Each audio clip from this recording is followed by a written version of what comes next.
إن الحمد لله نحمده ونستعينه ونستغفره ونعوذ بالله من شرور أنفسنا ومن سيئات أعمالنا من يهده الله فلا مضل له ومن يضلل فلا هادي له وأشهد أن لا إله إلا الله وحده لا شريك له وأشهد أن محمدا عبده ورسوله يا أيها الذين آمنوا اتقوا الله حق تقاته ولا تموتن إلا وأنتم مسلمون يا أيها الناس اتقوا ربكم الذي خلقكم من نفس واحدة وخلق منها زوجها وبث منهما رجالا كثيرا ونساء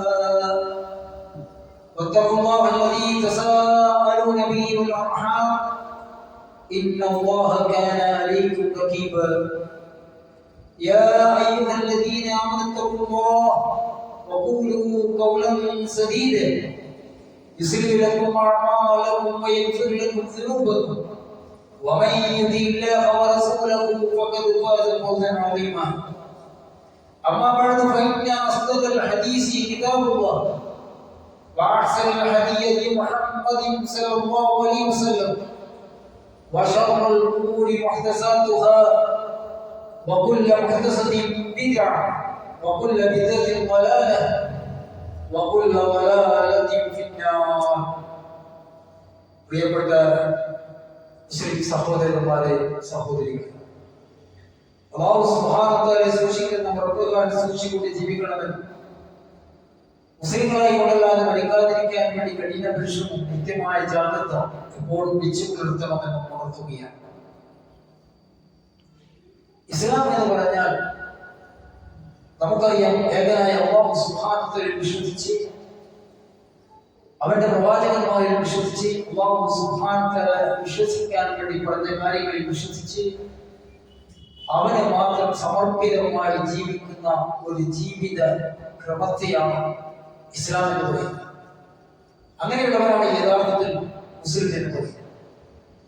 അല്ലാഹു സുബ്ഹാനഹു വ തആലയുടെ പ്രീതി കാക്ഷിച്ചുകൊണ്ട് ജീവിക്കും. തനിക്ക് ഇഷ്ടപ്പെട്ടതൊക്കെയും അല്ലാഹുവിന് വേണ്ടി ത്യജിക്കും. തനിക്ക് ഇഷ്ടപ്പെട്ട മേഖലകൾ, മാർഗങ്ങൾ, സ്വാർത്ഥതകൾ, വഴികൾ എന്തൊക്കെയുണ്ടോ അത് അല്ലാഹുവിന്റെ പ്രീതി കാക്ഷിച്ചുകൊണ്ട് ത്യജിച്ച് ജീവിക്കുന്ന ഒരു മുസ്ലിമിന് അല്ലാഹു സുബ്ഹാനഹു വ തആല ദുനിയാവിൽ വെച്ച് തന്നെ അതിന്റെ പാരിതോഷികങ്ങളും അതിനുള്ള കാര്യങ്ങളും അവരോട് വെച്ച് തന്നെ സമ്മാനിക്കുന്നതാണ്. ആ രൂപത്തിൽ അല്ലാഹു സുബ്ഹാനഹു വ തആല ഖുർആനിൽ കരീമിൽ ധാരാളം മഹത്തുക്കളുടെ ചരിത്രങ്ങൾ നമ്മെ പഠിപ്പിച്ചു തന്നിട്ടുണ്ട്. ഇപ്പൊ മറിയം അലൈഹിസ്സലാത്തു വസ്സലാം അവർ പതിവ്രതയായി ജീവിച്ച് മസ്ജിദുൽ അഖ്സയുടെ ഓരത്ത് ജീവിച്ച് പള്ളിയിലെ ഖിദ്മത്ത് ചെയ്ത് അങ്ങനെ സേവനം അനുഷ്ഠിച്ച് ജീവിച്ച ഒരു മഹതിയായി കന്യകാത്വത്തിന്റെ പരിപൂർണമായ ജീവിക്കുമ്പോഴാണ് അല്ലാഹുവിനുള്ള മലക്ക് ജിബ്രീൽ അലൈഹിസ്സലാത്തു വസ്സലാം അവരോട് പറയുകയാണ്, നിങ്ങൾക്ക് ഒരു കുഞ്ഞുണ്ടാകാൻ പോവുകയാണ്. അവർ തിരിച്ചു ചോദിച്ചു, അന്ന യഖൂലു ലീ ഗുലാം വലം യംസസ്നി ബശറുൻ വലം അകു ബഗിയ. എനിക്കെങ്ങനെയാണ് കുഞ്ഞുണ്ടാകുക? എനിക്കെങ്ങനെയാണ് ആൺകുട്ടി ഉണ്ടാകുക? എനിക്ക് ഭർത്താവില്ല, യാതൊരു മനുഷ്യനും എന്നെ സ്പർശിച്ചിട്ടില്ല, ഞാനൊരു ദുർനടപടിക്കാരിയുമല്ല, അപ്പോൾ എങ്ങനെയാണ് എനിക്ക് കുഞ്ഞുണ്ടാകുക? മാത്രമല്ല, അവരെ സംബന്ധിച്ചിടത്തോളം അവർ പടിപടിയായി ജീവിക്കുന്നവരാണ്. ഒരു കുഞ്ഞുണ്ടാകുമ്പോൾ സ്വാഭാവികമായി സമൂഹത്തിൽ നിന്ന് ജനങ്ങളിൽ നിന്ന് പല രൂപത്തിലുള്ള കുറ്റാരോപണങ്ങളും ഏൽക്കേണ്ടി വരും. അപ്പൊ അങ്ങനെയൊക്കെ ഏൽക്കേണ്ടി വരും എന്നത് അവർ അവിടെ വിസ്മരിച്ചു. പക്ഷെ അവർ ഗർഭിണിയായപ്പോ അത്തരം പല കുറ്റാരോപണങ്ങളും അവിടെ ഏൽക്കേണ്ടി വന്നു. അപ്പൊ സ്വാഭാവികമായും മാനസികമായി ചില പ്രയാസങ്ങൾക്ക് അവർക്കുണ്ടായി. അപ്പോഴാണ് പ്രസവ വേദനയോട് എടുത്തു വരുന്നത്, പ്രസവവേദന ഉണ്ടാകുന്നത്. സ്വാഭാവികമായിട്ടും അവർ പറഞ്ഞു,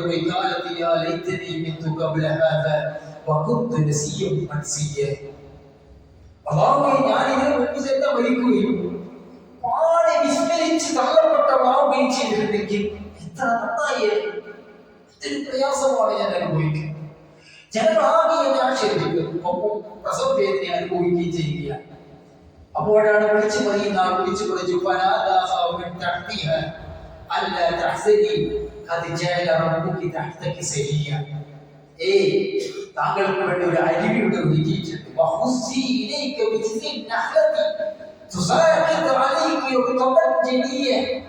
അവിടെ കാണുന്ന ഒരു ഈത്തപ്പന മരമുണ്ടല്ലോ, അതൊക്കെ പിടിച്ച് കുടിക്കാൻ വേണ്ടി അവരോട് കൽപ്പിച്ചു എന്ന എന്തിനു വേണ്ടിയിട്ടാണ്? അവർക്കുള്ള ഉപജീവന മാർഗം അല്ലാഹു സുബ്ഹാനഹു വ തആല ഇവിടെ ഒരുക്കി വെച്ചു എന്നുള്ളത്. അതിൽ നിന്ന് തിന്നുപോകാനും കുടിക്കുവാനും കണ്ണുനീർത്തിരിക്കുവാനും ചെയ്തു എന്ന് പറഞ്ഞതിന് ശേഷം മനുഷ്യരിൽ ഒരാൾക്കും നിങ്ങളിൽ സംസാരിക്കാൻ വേണ്ടി പാടുന്നില്ല. കാരണം ജനങ്ങളുടെ വർത്തമാനം എന്തായിരുന്നു?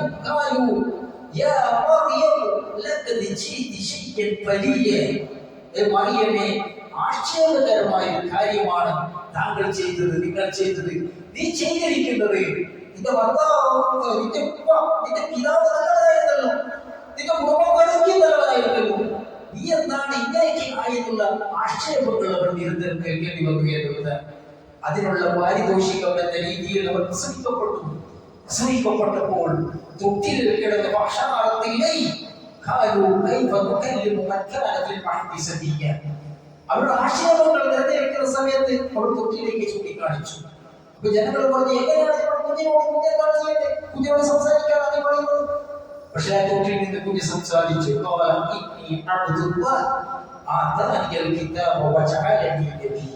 ഞാൻ അള്ളാഹുവിന്റെ അടിമയാണ്, അള്ളാഹു സുബ്ഹാനഹു വ തആല കിതാബ് നൽകിയിട്ടുണ്ട്, എന്നെ നബിയാക്കി ഉയർത്തുകയും ചെയ്തിട്ടുണ്ട്. സഹോദരന്മാർ, അള്ളാഹുവിന് വേണ്ടി ത്യജിച്ച ഒരു മഹദി, ആ മഹദിക്ക് അള്ളാഹു സുബ്ഹാനഹു വ തആല ദുനിയാവിൽ തന്നെ അവരെ ഏതൊക്കെ രീതിയിൽ ജനങ്ങൾ ആക്ഷേപിച്ചിട്ടുണ്ടോ ആ ആക്ഷേപത്തിന് മറുപടി കൊടുക്കുമെന്ന് നൽകുകയുണ്ടായി.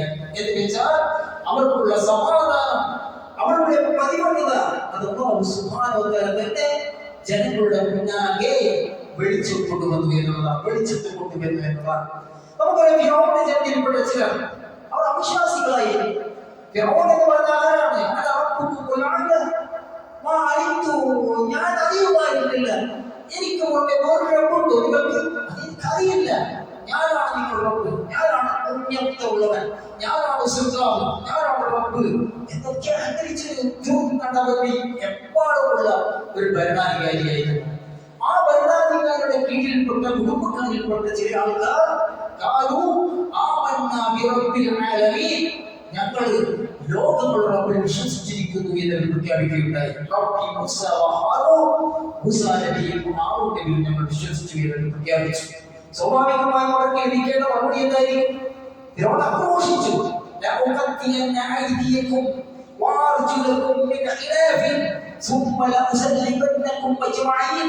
അതെ, നിങ്ങളുടെ കൈവെട്ടും കാലുവെട്ടും നിങ്ങളുടെ പിന്നിൽ നിന്ന് ക്രൂശിക്കും, നിങ്ങൾ ഒന്നാകെ ഞാൻ ക്രൂശിലേറ്റു എന്നൊക്കെ അവർ ആഘോഷം നടത്തി.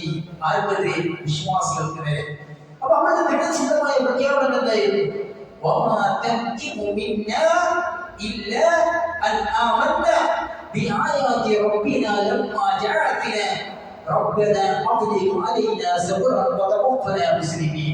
ഫിറഔന്റെ കുടുംബക്കാരിൽപ്പെട്ട സമൂഹത്തിൽപ്പെട്ട ആൾക്കാർ അല്ലാഹുവിനെ വിശ്വസിച്ചിരിക്കുന്നു എന്ന് പറഞ്ഞപ്പോൾ ഫിറഔൻ തിരിച്ചു പറഞ്ഞത്, നിങ്ങൾ ഒന്നടങ്കം കൊന്നു കഴിഞ്ഞു, ക്രൂശിലേറ്റു, ജീവനോടെ ചുട്ടരിക്കും എന്നൊക്കെ പറഞ്ഞപ്പോൾ ആ വിശ്വാസികൾ പറഞ്ഞത്,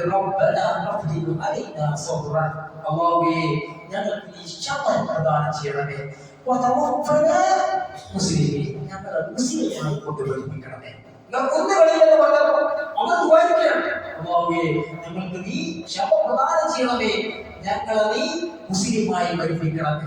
സ്വയം സമർപ്പിച്ചുകൊണ്ടുള്ള ജീവിതം, സഹോദരന്മാരെ, അങ്ങനെ സ്വയം സമർപ്പിച്ചുകൊണ്ടുള്ള ജീവിതം അവർ തിരഞ്ഞെടുത്തപ്പോൾ അല്ലാഹു സുബ്ഹാനഹു വ തആലയിൽ നിന്ന് അവർക്ക് അംഗീകാരം നടത്തി. അതെന്ത്? വഅൗഹൈനാ ഇലാ മൂസ അൻ അസ്രി ബിഇബാദി ഇന്നകും മുത്തബഊൻ. അതെ, മൂസാ നബി അലൈഹിസ്സലാത്തു വസ്സലാമിനോടും അതുപോലെ തന്നെ അദ്ദേഹത്തിന്റെ അനുയായികളോടും അല്ലാഹു സുബ്ഹാനഹു വ തആല പറഞ്ഞു, കൊടുത്ത് വിട്ടേക്കും, വേഗം പോയിക്കൊള്ളാൻ വേണ്ടി പറഞ്ഞു. അങ്ങനെ അവർ പോയി രക്ഷപ്പെട്ട സന്ദർഭം നമുക്കറിയാം. അല്ലാഹു സുബ്ഹാനഹു വ തആല മൂസയെയും അദ്ദേഹത്തിന്റെ കൂടെയുള്ളവരെയും രക്ഷപ്പെടുത്തി. എന്താണ് ഇതിനർത്ഥം? സ്വയം സമർപ്പിച്ചുകൊണ്ട് അല്ലാഹു സുബ്ഹാനഹു വ തആലയ്ക്ക് വേണ്ടി സമർപ്പിച്ചുകൊണ്ടുള്ള ജീവിതം ആ വിശ്വാസികൾ തിരഞ്ഞെടുത്തപ്പോൾ അല്ലാഹു സുബ്ഹാനഹു വ തആല ദുനിയാവിൽ വെച്ച് തന്നെ അവരെ രക്ഷപ്പെടുത്തുകയും അവർക്ക് അംഗീകാരം നൽകുകയും ചെയ്യുകയുണ്ടായി. സഹോദരന്മാരെ, നമുക്ക് ഹിജ്റ എന്നൊക്കെ നമ്മൾ കേൾക്കാറുണ്ട്. നിരവധി വർഷങ്ങൾ. എന്താണ് അതിന്റെയൊക്കെ പരിണിതഫലം എന്ന് പറയുന്നത്? റസൂലുള്ളാഹി സ്വല്ലല്ലാഹു അലൈഹി വസല്ലമയും മുസ്ലിങ്ങളും അനുഭവിക്കേണ്ടി വന്ന കൊടിയ പീഡനം, മാനസികവും ശാരീരികവും, അതിന് പുറമെ ക്രമാതീതമായിട്ട് അവരുടെ ഉപദ്രവങ്ങളൊക്കെ വർദ്ധിച്ചപ്പോൾ നാട് വിട്ട് പ്രവാചക സല്ലല്ലാഹു അലൈഹി വസല്ലം അനുയായികളും എല്ലാം ഉപേക്ഷിച്ചുകൊണ്ടാണ് മക്കയിൽ നിന്ന് മദീനയിലേക്ക് പോയത്. ഇഷ്ടപ്രകാരം പോയതല്ല, മക്കയെ ഉപേക്ഷിക്കാനുള്ള ആഗ്രഹം കൊണ്ട് പോയതല്ല, മറിച്ച് അവിടെ നിൽക്കാനുള്ള ഒരു സ്വസ്ഥതയും അവിശ്വാസികളിൽ നിന്ന് അവർക്ക് ലഭിക്കാതെ പോയപ്പോൾ അവർ നിർബന്ധിതമായ സാഹചര്യത്തിൽ നാട് വിട്ടു പോയതാണ്. അതുകൊണ്ടാണ് ഖുർആൻ പറഞ്ഞത്,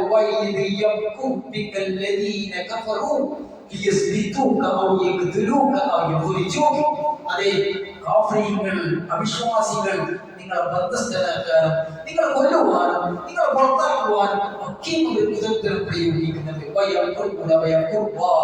അല്ലാഹു സുബ്ഹാനഹു വ തആലയും തന്ത്രം പ്രയോഗിക്കുന്നുണ്ട്, അവരും കുതന്ത്രം പ്രയോഗിക്കുന്നുണ്ട്. വല്ലാഹു ഖൈറുൽ മാകിരീൻ. എന്നാൽ അല്ലാഹുവാണ് തന്ത്രം പ്രയോഗിക്കുന്നതിൽ ഏറ്റവും മെച്ചപ്പെട്ടവൻ, ഏറ്റവും മികവുറ്റ നിൽക്കുന്നവൻ. അവരുടെ പ്രവർത്തനം എന്തായിരുന്നു? അവരുടെ പ്രാർത്ഥന എന്തായിരുന്നു?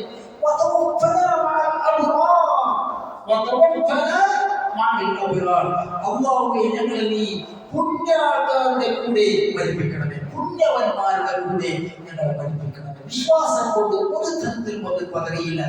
ഏതെങ്കിലും രക്ഷകത്തെ പറഞ്ഞു കൊടുക്കാൻ അവർ തയ്യാറായില്ല. സ്വയം സമർപ്പിക്കാൻ, അല്ലാഹു സുബ്ഹാനഹു വ തആലയ്ക്ക് വേണ്ടി സ്വയം സമർപ്പിക്കാൻ അവർ സന്നദ്ധമായി. സഹോദരന്മാരെ, അപ്പോൾ അല്ലാഹു സുബ്ഹാനഹു വ തആല ഉത്തരം നൽകി. فاستجاب لكم ربكم أني لا أضيع عمل عامل منكم من ذكر أو أنثى. നിങ്ങളിലുള്ള ഒരു പുരുഷനാകട്ടെ സ്ത്രീയാകട്ടെ, അവരിൽ നിന്ന് പ്രവർത്തിക്കുന്ന ഒരാളുടെയും പ്രവർത്തനം ഞാൻ നിഷ്ഫലമാക്കുകയില്ല. ഒരാളുടെയും പ്രവർത്തനം എന്താണ്? ഞാൻ നിഷ്ഫലമാക്കുകയില്ല.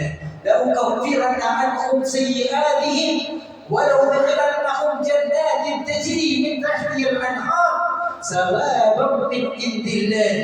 അങ്ങനെ അവർക്ക് ഞാൻ അവരുടെ തിന്മകൾ മായ്ച്ചു കൊടുക്കുകയും താഴ്ഭാഗത്തോടു കൂടി അരുവികൾ ഒഴുകുന്ന സ്വർഗ്ഗത്തോപ്പുകളിൽ അവരെ ഞാൻ പ്രവേശിപ്പിക്കുകയും ചെയ്യുന്നതാണ്.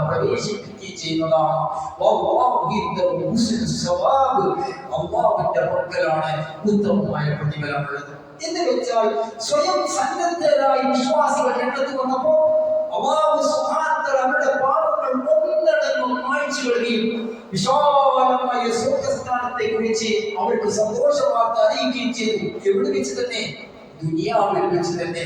സഹോദരന്മാരെ, നാം മനസ്സിലാക്കേണ്ട വിഷയമാണ് ഉഹദ് യുദ്ധം. ഉഹദ് യുദ്ധത്തിന്റെ തുടക്കത്തിൽ മുസ്ലിങ്ങൾക്കായിരുന്നു വിജയം ഉണ്ടായിരുന്നത്. മുസ്ലിങ്ങളൊക്കെ ഓടിപ്പോയിരുന്നു. പക്ഷെ മുസ്ലിങ്ങൾ അല്പം അശക്തമായിരിക്കുന്ന അവസ്ഥയിൽ മുസ്ലിങ്ങൾ തിരിച്ചു വന്നു. മുസ്ലിങ്ങളിൽപ്പെട്ട 70ഓളം പേരെ വധിച്ചു കളഞ്ഞു. മുസ്ലിങ്ങളിൽ ബാക്കി നിൽക്കുന്ന പല മുസ്ലിങ്ങൾക്കും മാരകമായ പരിക്ക്, പെട്ടെന്നുണ്ടായിരുന്ന അറ്റാക്കിൽ മുസ്ലിങ്ങൾക്ക് സമ്മാനിച്ചു എന്നുള്ളതാണ്. സഹോദരന്മാരെ, അങ്ങനെ മുസ്ലിങ്ങൾ പരിശീലകരായി പരിക്ക് വെച്ച് ശീലിതരായി അവരുടെ കൂട്ടത്തിലുള്ള പലരും വധിക്കപ്പെട്ടിരിക്കുന്ന ആ സന്ദർഭത്തിൽ റസൂലുള്ളാഹി സ്വല്ലല്ലാഹു അലൈഹി വസല്ലം പരിക്ക് വെച്ച സഹാബികളോട് ചോദിക്കുന്ന ഒരു ചോദ്യമുണ്ട്. നമ്മെ തോൽപ്പിച്ച് നമുക്ക് ഇത്രയധികം മാരകമായ പരിക്കേൽപ്പിച്ച് കടന്നുപോയ അബൂ സുഫിയാൻ ഉണ്ടല്ലോ, ആ അബൂ സുഫിയാനിന്റെ സൈന്യത്തെ നമുക്കൊന്ന് പിന്തുടർന്നാലോ? സഹോദരന്മാരെ, ചരിത്രത്തിൽ തുല്യതയില്ലാത്ത പരാജയപ്പെട്ട സൈന്യം വിജയിച്ച സൈന്യത്തെ പിന്തുടരുക. സഹാബികൾ എന്താ ചെയ്തത്? സഹാബികൾ പൂർണ്ണ മനസ്സോടെ ഏറ്റെടുത്തു എന്നാണ് റസൂലുള്ളാഹി സ്വല്ലല്ലാഹു അലൈഹി വസല്ലം അവരോട് ചോദിക്കുന്നുണ്ട്.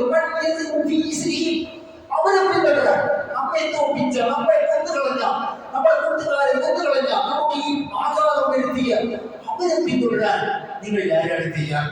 അപ്പൊ സഹാബികൾ 70ഓളം സഹാബികൾ അതിൽ സജ്ജമായി അബൂബക്കർ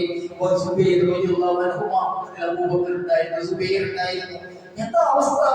അവനാകട്ടെ കുറച്ചങ്ങ് ദൂരെ പോയിട്ട് അബ്രാഹുൽ എന്ന പ്രദേശത്ത് അബൂ സുഫിയാൻ സംഘം പിടിച്ചിട്ടുണ്ടായിരുന്നു. അപ്പൊ അവരുടെ അറ്റാക്ക് വീണ്ടും മുസ്ലിങ്ങൾക്ക് നേരെ നൽകി കഴിയുമോ, അല്ലെങ്കിൽ മുസ്ലിങ്ങൾക്ക് നേരെ അവർ വീണ്ടും അറ്റാക്ക് ചെയ്തേക്കുമോ എന്ന് ഭയപ്പെടും. സ്വാഭാവികമായും അബ്ദുൽ അസദ് തമ്പടിച്ച അബൂ സുഫിയാൻ സംഭവം അവർ ദൂരെ നിന്ന് വരുന്ന റസൂലുള്ളാഹി സ്വല്ലല്ലാഹു അലൈഹി വസല്ലം സഹാബികളെ കണ്ടു ഉടനെ എന്താക്കി അവിടെ നിന്ന് തെറ്റിലേക്ക് കഴിച്ചിറക്കണം. അവർ പറഞ്ഞു നമുക്ക് അടുത്ത വർഷം ബദറിൽ വെച്ച് കാണാം. കാരണം ഇവിടെ മനസ്സിലാക്കേണ്ട അങ്ങനെ പരിക്കേറ്റ സന്ദർഭത്തിൽ പോലും നബി സല്ലല്ലാഹു അലൈഹി വസല്ലം വാക്കുകൾക്ക് അവഗണിച്ച വിലയാണ് സഹാബികൾ.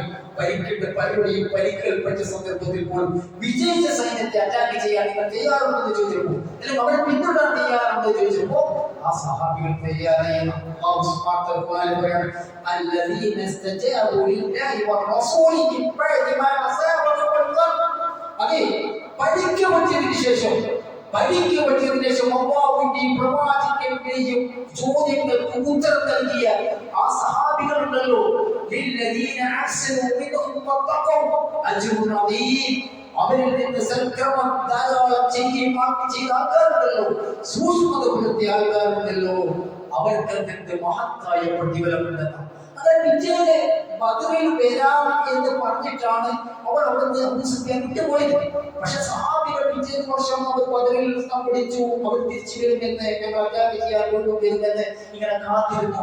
പക്ഷെ ആ വർഷം അവർ വരികയുണ്ടായില്ല. കാരണം അവർക്ക് ബേജാറായി, അവർ ഒരുങ്ങിയിരുന്നില്ല പരിഹാര യുദ്ധത്തിൽ. വിശ്വാസികൾ സമ്പൂർണ്ണമായി വരികയായിരുന്നു. അതിനെപ്പറ്റി അതെ, അല്ലാഹു സുബ്ഹാനഹു വ തആലയുടെ അനുഗ്രഹത്താൽ അവർ മടങ്ങി. അവന്റെ മഹത്വത്താലും അവർ ഒന്നും ബാധിച്ചില്ല, ഒരു പ്രയാസവും ബാധിച്ചില്ല, ഒരു വിഷമവും ബാധിച്ചില്ല.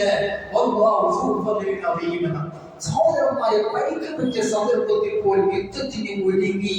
എന്നാൽ അങ്ങനെ യുദ്ധത്തിന് ഒരുങ്ങി പിറ്റേ വർഷം വീണ്ടും അവർ ഒരുങ്ങി. ആ ഒരുങ്ങിയപ്പോൾ അല്ലാഹു സുബ്ഹാനഹു വ തആല ഒരു പ്രശ്നവുമില്ലാതെ, ഒരു പ്രയാസവുമില്ലാതെ അവരെ രക്ഷപ്പെടുത്തിയത് അല്ലാഹുവിന്റെ ഫളിലാണ് എന്ന് പറഞ്ഞാൽ അതിനർത്ഥം എന്തിനും അല്ലാഹുവിന് വേണ്ടി സന്നദ്ധമാകുന്ന വിശ്വാസിയുണ്ടോ ആ വിശ്വാസിയെ അല്ലാഹു സുബ്ഹാനഹു വ തആല ദുനിയാവിയായി അനുഗ്രഹിക്കും. പാരത്രികമായുള്ള അനുഗ്രഹം വരെയുണ്ട്, അത് മറ്റൊരു വിഷയം. എന്നാൽ അല്ലാഹുവിനെ സ്വയം സമർപ്പിക്കാൻ നമ്മുടെ വീക്ഷണങ്ങൾ, നമ്മുടെ പ്രവർത്തനങ്ങൾ, നമ്മുടെ പെരുമാറ്റങ്ങൾ, നമ്മുടെ സ്വഭാവങ്ങൾ, നമ്മുടെ ഇടപാടുകൾ, നമ്മുടെ മര്യാദകൾ ഒക്കെ അല്ലാഹുവിന്റെ വചനം കാംക്ഷിച്ച് പ്രവർത്തിക്കുന്ന ഒരു വ്യക്തിയെ സംബന്ധിച്ചിടത്തോളം അല്ലാഹു സുബ്ഹാനഹു വ തആല അവന്റെ മഹത്തായ അനുഗ്രഹം ദുനിയാവിയായിട്ട് തന്നെ അവർക്ക് നൽകുമെന്നാണ് ഇത്തരം വാക്കുകളുടെയും ഇത്തരം ആയാത്തുകളുടെയും മഹത്തുക്കളുടെ പ്രവർത്തനങ്ങളെ നമുക്ക് മനസ്സിലാക്കുന്നത്.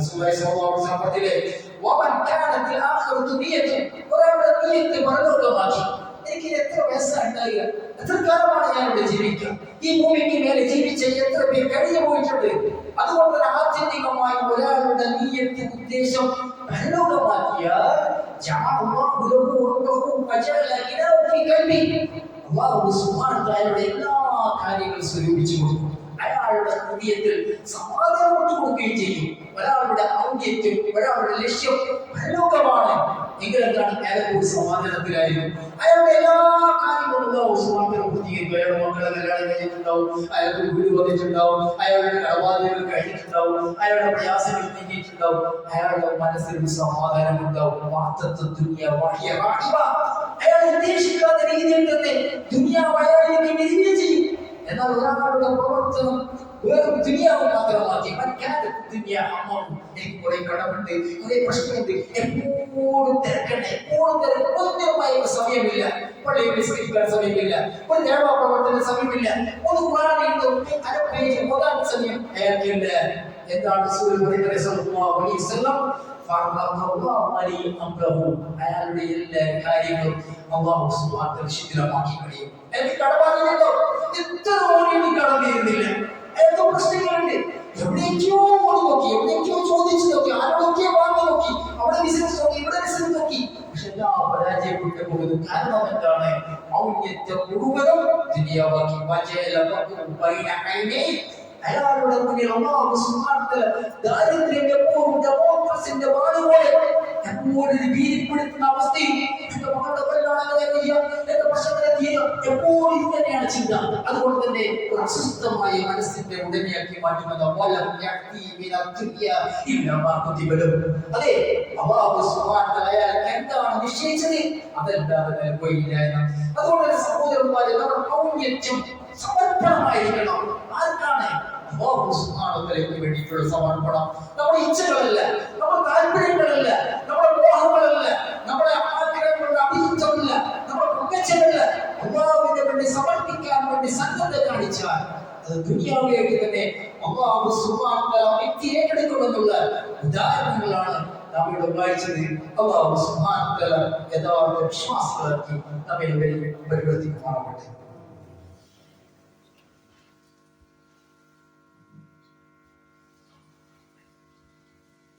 അൽഹംദുലില്ലാഹി റബ്ബിൽ ആലമീൻ.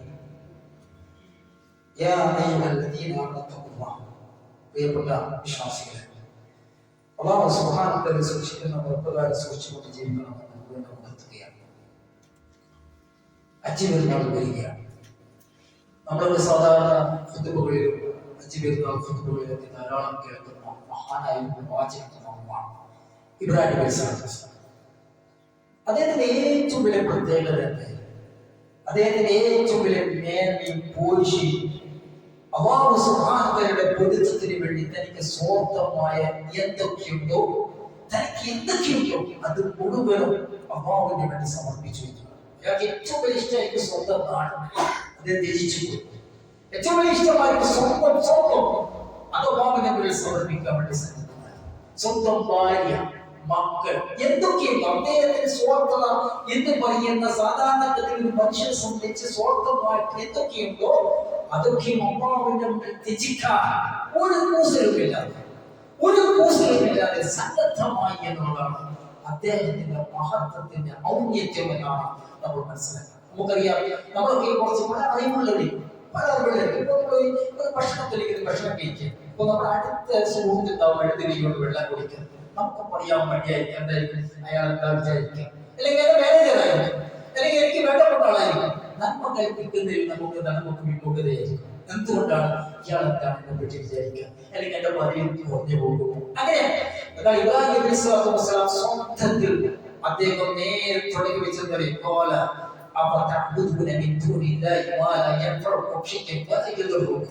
എന്റെ മുതലേ നിങ്ങൾ ആരെയാണ് ഇബാദത്ത് ചെയ്യുന്നത്? നിങ്ങൾക്കൊരു ഉപകാരം ചെയ്യാത്ത, ഒരു തരത്തിലും ഉപദ്രവിക്കാത്ത അങ്ങനെയുള്ള വസ്തുക്കളെയാണോ നിങ്ങൾ ഇബാദത്ത് ചെയ്യുന്നത്, നിങ്ങൾ ആരാധിക്കുന്നത്? അല്ലാഹുവിന്റെ പുറം ആരാധിക്കുന്നവർക്ക് നാശം, നിങ്ങൾക്ക് നാശം. ചിന്തിക്കുന്നില്ല കൂട്ടുകാരൻ, നിങ്ങൾ ആരെയാണ് ആരാധിക്കുന്നത്? മരിച്ചുപോയവരെയാണ്. അവർക്ക് പല കഴിവുകളുണ്ടെങ്കിൽ അവർ മരിച്ചു പോകുമായിരുന്നു. ആരോഗ്യമെന്ന അവസ്ഥ ഉണ്ടായിരുന്നെങ്കിൽ അവർ മരിച്ചു പോകുമായിരുന്നു. നിങ്ങൾ ആരെയാണ് ആരാധിക്കുന്നത് എന്ന് ചോദിച്ചപ്പോ അവരാകെ ഞെട്ടിത്തിരിച്ചു. ഇവരെ ചുറ്റരിച്ചാണ്. നിങ്ങൾ ഇല്ലാതെ സംരക്ഷിക്കണം, നിങ്ങൾ ദൈവത്തിനെ സഹായിക്കണം. എങ്ങനെ ദൈവത്തെ സഹായിക്കാം? ഇബ്രാഹിമിനെ ചുട്ടരിക്കണം. ഇബ്രാഹിം നബി മാത്രയോ ഇല്ല, ചുട്ടരിക്കാൻ വേണ്ടി കൊണ്ടുപോയി. അല്ലാഹു സുബ്ഹാനഹു വ തആല ഇടപെടലുണ്ടായി. ഖുൽനാ യാ നാറു കൂനി ബർദൻ വസലാമൻ അലാ ഇബ്രാഹിം. ഇതിനോട് അല്ലാഹു സുബ്ഹാനഹു വ തആല പറഞ്ഞു, ഇബ്രാഹിമിന് തണുപ്പ് നൽകാൻ പറഞ്ഞു. ഇബ്രാഹിമിന് തണുപ്പ് നൽകാൻ പറഞ്ഞു. എന്തുകൊണ്ടാ സഹോദരന്മാരെ? സ്വന്തത്തെ സമർപ്പിക്കാൻ അദ്ദേഹം തയ്യാറായപ്പോൾ അല്ലാഹുവിന്റെ ഇടപെടലുണ്ടായി. നമുക്കറിയാം, ആദ്യകാലത്ത് ഇബ്രാഹിം അലൈഹിസ്സലാമിന് കുട്ടികളുണ്ടായിട്ടില്ല. ചില റിപ്പോർട്ടിൽ 70 വയസ്സുണ്ട്, മറ്റൊരു റിപ്പോർട്ട് 90 വയസ്സൊക്കെ ഉണ്ടെന്നാണ്. അപ്പൊ വാർദ്ധക്യമായി മുടികൾ മുഴുവൻ നനച്ച് തൊളിയൊളിഞ്ഞ് ഇരിക്കുന്ന ഒരു പരുവത്തിലാണ് ഹാജറ ഉമ്മയുടെ ഇസ്മായിൽ അലൈഹിസ്സലാമിനെ അദ്ദേഹത്തിന് കുട്ടിയുണ്ടായി. അല്ലാഹു സുബ്ഹാനഹു വ തആല ആദ്യം കൽപ്പിച്ചതറിയാം, ഫലസ്തീനിൽ നിന്ന് മക്കയിൽ കൊണ്ടു ചെന്നാട്ട. ഇന്ന് കാണുന്ന മക്കയല്ല, ഹോട്ടൽ സമുച്ചയങ്ങളോ മറ്റു ഹോട്ടലോ മറ്റ് വൻകിടമായ എന്തെങ്കിലും പദ്ധതികളോ ഒന്നും അവിടെയില്ല. ശൂന്യതമായ മക്ക, നാക്കെതിരികളുടെ ഒന്നും വഴി നടക്കാത്ത ശൂന്യമായ വിജനമായ മക്ക. വെള്ളമില്ല, മരങ്ങളില്ല, മൃഗങ്ങളില്ല, ജനവാസമില്ല. അങ്ങനെയുള്ള മക്കയിൽ മഹദി ആചരിയും ആദ്യമായി പിറന്ന കുട്ടിയെ അവിടെ ഉപേക്ഷിച്ചുകൊണ്ട് കടന്നു പോകാനാണ് ഇബ്രാഹിം നബി സ്വല്ലല്ലാഹു അലൈഹി വസല്ലം അല്ലാഹു സുബ്ഹാനഹു കൽപ്പിച്ചു. അങ്ങനെ മക്കയിൽ വന്ന് ആ കുട്ടിയെയും ഉമ്മയും അവിടെ തനിച്ചാക്കി ഇബ്രാഹിം നബി സ്വല്ലല്ലാഹു അലൈഹി വസല്ലം കടന്നു പോകുമ്പോൾ ഭാര്യ ചോദിക്കുന്നുണ്ട്, അജുബ ചോദിക്കുന്നുണ്ട്, യാ ഇബ്രാഹിം യാ ഇബ്രാഹിം അയ്ന തദ്ഹബു വ തതർകുനാ ബിഹാദൽ വാദി അല്ലദീ ലൈസ ഫീഹി ഇൻസുൻ വലാ ശൈ. ഇവിടെ മനുഷ്യമില്ല, ഒന്നും തന്നെയില്ല, ഇവിടെ ഉപേക്ഷിച്ചുകൊണ്ട് ഇബ്രാഹിമെ നിങ്ങൾ എങ്ങനെയാണ് എവിടത്തേക്കാണ് പോകുന്നത് എന്ന് അവർ ആവർത്തിച്ച് ചോദിച്ചെന്ന അതൊന്നും ഇബ്രാഹിം നബി സ്വല്ലല്ലാഹു അലൈഹി വസല്ലം മറുപടി നൽകിയില്ല. മഹദി ചോദിച്ചു, ആ അല്ലാഹുല്ലദീ അമറക ബിഹാദ, ആ അല്ലാഹുല്ലദീ അമറക ബിഹാദ, അല്ലാഹു സുബ്ഹാനഹു വ തആല പറഞ്ഞിട്ടാണോ നിങ്ങൾ ഉപേക്ഷിച്ചു കൊണ്ടുപോകുന്നത്? അതിന് മഹാൻ മറുപടി പറഞ്ഞു, അതെ. അപ്പൊ മഹദി പ്രതികരിച്ചത് ഇതല്ല എങ്കിൽ അല്ലാഹു സുബ്ഹാനഹു വ തആല നമ്മളെ കൈയൊഴിയില്ല. സഹോദരന്മാരെ, ശക്തമായ തവക്കുലുള്ള ഇബ്രാഹിം നബി സ്വല്ലല്ലാഹു അലൈഹി വസല്ലമയുടെ ശക്തമായ തവക്കുലുള്ള ഭാര്യയാണ് ഇവിടെ ചരിത്രം പറഞ്ഞത്. നമ്മുടെ ഭാര്യയിൽ നല്ല ഈമാൻ ഉണ്ടാവും അല്ലേ? ചിലപ്പോൾ നമുക്ക് അത്ര ഈമാൻ ഉണ്ടാവില്ല. നമ്മൾ നല്ല ഈമാനായിരിക്കും, ഭാര്യയെ സ്കൂളിപ്പോഴും വിളിച്ച് പണത്തിന്റെ വരും. ഇവിടെയോ ഭാര്യയും ഭർത്താവും അല്ലാഹുവിനെ സമർപ്പിച്ചുകൊണ്ടുള്ള ജീവിതമാണ്. ആ മഹദിയുടെ അവിടെ വെച്ചുള്ള പ്രഖ്യാപനമുണ്ടല്ലോ, അല്ലാഹു സുബ്ഹാനഹു വ തആല പറഞ്ഞിട്ടാണ് നിങ്ങൾ നിങ്ങളെ ഉപേക്ഷിച്ചു പോകുന്നെങ്കിൽ ആ അല്ലാഹു സുബ്ഹാനഹു വ തആല നമ്മെ കൈയൊഴിയില്ല എന്ന അവരുടെ ദൃഢചിത്തമായ പ്രഖ്യാപനത്തിന് അല്ലാഹു സുബ്ഹാനഹു വ തആല നൽകിയ മറുപടിയാണ് നമ്മൾ ഇന്നും കുടിച്ചുകൊണ്ടിരിക്കുന്ന സംസം വെള്ളം. മനസ്സിലാക്കുന്ന വിഷയമാണ്.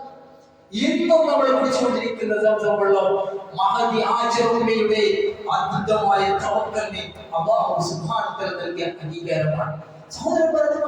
ഇസ്മായിൽ അലൈഹിസ്സലാത്തു വസ്സലാം നമുക്കറിയാം, ഒരു കുട്ടി വളർന്നു വരുമ്പോൾ വാർദ്ധക്യമുള്ള പിതാവിന് എത്രമാത്രം ആഗ്രഹമുണ്ടായില്ല. പ്രത്യേകിച്ച് വാർദ്ധക്യത്തിൽ ഒരു കുഞ്ഞ് ജനിച്ചു, ആൺകുട്ടിയായി. ആ ആൺകുട്ടി പരിണതത്തിൽ കടന്നു വന്ന് സ്വാഭാവികമായിട്ട് യുവത്വത്തിൽ കടന്നു വരുമ്പോൾ ഒരു വാർദ്ധക്യത്തിലെത്തിയ മാതാപിതാക്കളെ സംബന്ധിച്ചിടത്തോളം വലിയ പ്രതീക്ഷയായിരിക്കും ആൺകുട്ടികളിൽ ഉണ്ടാകുക. അങ്ങനെയുള്ള ആൺകുട്ടിയെ അറുക്കാനാണ് അല്ലാഹുവിന്റെ സ്വപ്ന ദർശനം ഉണ്ടായത്. മകനോട് പറഞ്ഞു. സാധാരണഗതിയിൽ എന്തെങ്കിലും ഒഴിവുകയും മകനും പറഞ്ഞില്ല. എന്താ പറഞ്ഞത്? നിങ്ങളോട് എന്താണ് അല്ലാഹു സുബ്ഹാനഹു വ തആല കൽപ്പിക്കുന്നത് ചെയ്യാൻ വേണ്ടി പറഞ്ഞു. സതജിദുനി ഇൻഷാ അല്ലാഹു മിനസ് സാബിരീൻ. അല്ലാഹു സുബ്ഹാനഹു വ തആല ഉദ്ദേശിക്കുന്നുണ്ടെങ്കിൽ ഞാൻ ക്ഷമാശീലത്തിൽ പെട്ടവരായി താങ്കൾക്ക് എന്നെ കണ്ടെത്താമെന്ന്. അത് അല്ലാഹു സുബ്ഹാനഹു വ തആല പഠിച്ചു. നമുക്കറിയാം, അതിന്റെ പ്രതിഫലമാണ് ആടിനെ അറുക്കാൻ വേണ്ടി അല്ലാഹു സുബ്ഹാനഹു വ തആല അനുഗ്രഹമായി ചൊരിഞ്ഞിരുന്ന. ഇവിടെ അല്ലാഹു സുബ്ഹാനഹു വ തആല പറയുന്നു, ഖദ് സദ്ദഖത റുഇയാ. സ്വപ്ന ദർശനത്തെ അവർ സത്യപ്പെടുത്തി കണ്ടു. അവർ സത്യപ്പെടുത്തി. സ്വപ്നമല്ലേ, അങ്ങനെയല്ലേ, ഇങ്ങനെയല്ലേ എന്നല്ല. കാരണം പ്രവാചകന്മാർക്കുള്ള സ്വപ്നം എന്താ? അത് വഹിയാണ്. സഹോദരന്മാരെ, ഇവിടെ നമ്മൾ മനസ്സിലാക്കേണ്ട, സ്വന്തം മകന്റെ വിഷയമായാലും ഭാര്യയുടെ വിഷയമായാലും സ്വന്തം ഭാര്യയായാലും നാട്ടിന്റെ വിഷയമായാലും അല്ലാഹുവിന് വേണ്ടി സമർപ്പിക്കാൻ വേണ്ടി ആ മഹാൻ തയ്യാറായതാണ്. അദ്ദേഹത്തിന്റെ ഔന്നത്യം അല്ലാഹു സുബ്ഹാനഹു വ തആല ഖുർആനിൽ വളരെയധികം പല പ്രാവശ്യം എടുത്തിരിക്കാനുണ്ടായിരുന്നു. എത്ര ആയത്താണ്, എത്ര വാക്കുകളാണ്. അല്ലാഹു സുബ്ഹാനഹു വ തആല സാധാരണഗതിയിൽ ഒരു മനുഷ്യന്റെ മഹത്വത്തെ വിശദീകരിക്കുന്ന വിശദീകരണങ്ങൾ സകലതും മഹാനായ ഇബ്രാഹിം നബി സ്വല്ലല്ലാഹു അലൈഹി വസല്ലം ചെയ്തതായി കാണാൻ സാധിക്കും. എന്തൊക്കെ പോഷകോ, എന്തൊക്കെ മഹത്വമുണ്ടോ, അങ്ങനെ ഒരു മനുഷ്യനെ വിശേഷിക്കാൻ പറ്റുന്ന സന്ദർഭമുണ്ടോ, അതൊക്കെ ആരിൽ വന്നു? മഹാനായ ഇബ്രാഹിം നബി സ്വല്ലല്ലാഹു അലൈഹി വസല്ലം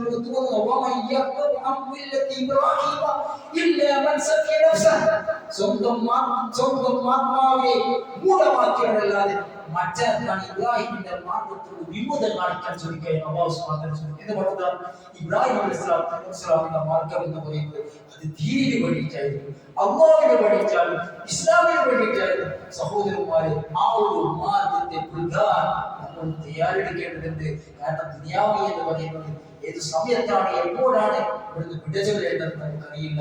ശേഷിക്കുന്ന ദിവസങ്ങളിൽ അല്ലാഹുവിനെ ഇഷ്ടപ്പെട്ട് അല്ലാഹുവിനെ വഴിപ്പെട്ട് പ്രവാചക സല്ലല്ലാഹു അലൈഹി വസല്ലം സുന്നത്തുകളെ ജീവിക്കാൻ, അങ്ങനെ ജീവിക്കാൻ നമ്മൾ ശ്രമിച്ചാൽ ഇബ്രാഹിം നബിയോട് നാം കാണിക്കുന്ന അനുകമ്പയായിരിക്കും അല്ലാഹു സുബ്ഹാനഹു വ തആല ദുനിയാവിയാക്കി നമ്മളെ സഹായിക്കും. പാരമ്പര്യമായിട്ട് അവൻ ഇഷ്ടപ്പെടുന്ന ഒരുപാട് വിഭവങ്ങളുണ്ട്. അത് നമുക്ക് വേണ്ടി മാറ്റി വെക്കുന്നതാണ് നമ്മൾ മനസ്സിലാക്കേണ്ടത്. അല്ലാഹു സുബ്ഹാനഹു വ തആല നമ്മേവരെയും സഹായിക്കുമാറാവട്ടെ. പ്രിയപ്പെട്ട സഹോദരന്മാരെ, നമ്മുടെ വിശ്വാസം ധൈര്യച്ചുകയാണ്, തൗഹീദിൽ അധിഷ്ഠിതമാണ്. എല്ലാവിധ ശിർക്കൻ ആചാരങ്ങളെയും കഴിയൊഴിച്ചുകൊണ്ട് ജീവിക്കണം. സുന്നത്തിനോട് പ്രത്യേകമായി സ്നേഹം കാണിക്കുക, വിധികത്തിനെ ദൂരെ അകറ്റി കളയുക, എല്ലാവിധ തെറ്റുകുറ്റങ്ങളും വെടിച്ചു കൊണ്ടിരിക്കുക, പലിശ ഉപേക്ഷിച്ചുകൊണ്ട് ജീവിക്കുക, ആർക്കും കൊടുക്കാനുള്ള അവകാശങ്ങൾ അനർഹമായി കൊടുക്കാതെ നമ്മുടെ പോക്കറ്റിൽ വെച്ച് ജീവിക്കുന്നുണ്ടെങ്കിൽ സഹോദരന്മാരെ കൊടുത്തു വിടുക. ബന്ധങ്ങൾ ചേർക്കുക, ആരെങ്കിലും ബന്ധം കുറിച്ചിട്ട് ബന്ധം ചേർക്കുക, മാപ്പ് ചോദിക്കേണ്ടവർ മാപ്പ് ചോദിക്കുക, മാപ്പ് കൊടുക്കേണ്ടവരുണ്ടെങ്കിൽ അവർക്ക് മാപ്പ് കൊടുക്കുക. അല്ലാഹു സുബ്ഹാനഹു വ തആല നമ്മെ ഏവരെയും സഹായിക്കുമാറാകട്ടെ.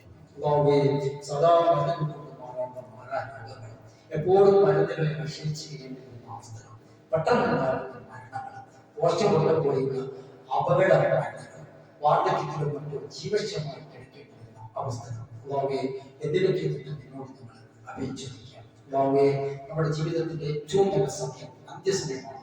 യഖീനോടുകൂടി ദൃഢതയോടുകൂടി ലാ ഇലാഹ ഇല്ലല്ലാഹ് എന്ന് ചൊല്ലി മരിക്കുന്ന സത്യവിശ്വാസികളാക്കി നമ്മളെ മാറ്റിത്തരണമേ. അല്ലാഹുവേ, നമ്മുടെ അയൽവാസിയായ മഹാനായ മുഹമ്മദ് മുസ്തഫ സല്ലല്ലാഹു അലൈഹി വസല്ലം ഉത്തമമായ മഹാഭാഗ്യം നമുക്ക് പ്രദാനം ചെയ്യണമേ. അല്ലാഹുവേ, നമ്മൾ ജീവിച്ചിരിക്കുന്ന മാതാപിതാക്കളുടെ ദീർഘായുസ്സും ആരോഗ്യസൗഖ്യം ഹിദായത്ത് പ്രദാനം ചെയ്യണമേ. നമ്മെ മരിച്ചുപോയ മാതാപിതാക്കളുടെ നിന്റെ വിശാലമായ മഗ്ഫിറത്ത് അവരെയും നമ്മളെയും നിന്റെ ജന്നാത്തുൽ ഫിർദൗസിൽ ഒരുമിച്ച് കൂട്ടുകയും ചെയ്യണമേ. ربنا آتنا في الدنيا حسنة وفي الآخرة حسنة وقنا عذاب النار. ربنا تقبل منا إنك أنت السميع العليم وتب علينا إنك أنت التواب الرحيم. الحمد لله.